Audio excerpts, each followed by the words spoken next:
ঈদের সকালটা ছিল রোদেলা ও আনন্দময়। মসজিদের মাইকে ঈদের নামাজের ডাক শুনে গ্রামবাসীরা উঠে পড়ল। নামাজ শেষে হাসিমুখে সবাই একে অপরকে কোলাকুলি করল। আজকের দিনটা কোরবানির খুশিতে ভরা। হাফিজ চাচা তার বড় গরুটি কোরবানি দিলেন। গরুর মাংস ৩ ভাগ করে রাখলেন তিনি, ১ ভাগ আত্মীয়দের, ১ ভাগ প্রতিবেশীদের আর ১ ভাগ গরিবদের জন্য। তার মেয়ে সাদিয়া কৌতূহল ভরে দেখছিল সব। সে বাবার পাশে দাঁড়িয়ে জিজ্ঞাসা করল, গরিব মানে কারা বাবা? হাফিজ চাচা মুচকি হেসে বললেন, যাদের ঘরে আজ মাংস নেই তারাই গরিব। সাদিয়া সঙ্গে সঙ্গে ঝাঁপিয়ে পড়ল কাজে। সে একটা বড় ঝুড়িতে মাংস সাজাল। প্রথমে গেল পাশের বাড়ির রেহানা খালার কাছে। রেহানা খালা বিধবা, ছেলে মেয়ে নিয়ে কষ্টে আছেন। সাদিয়া বলল, খালা, আপনার জন্য মাংস এনেছি।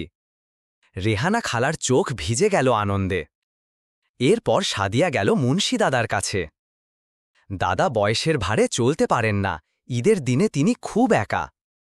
মাংস পেয়ে তিনি কাপা গলায় বললেন, আল্লাহ তোমাকে ভালো রাখুক মা। সাদিয়া প্রতিটি গরিব ঘরে মাংস পৌঁছে দিল। সে জানত ঈদের খুশি সবার হওয়া উচিত। অনেক ঘরেই আজ রান্না হলো মাংস, শুধু হাফিজ চাচার দানেই। ছোট ছোট শিশুরা হাসি মুখে খেয়ে দিয়ে খুশিতে খেলল। কেউ কেউ বলল, এতদিন পর আজ ভালো কিছু খেলাম।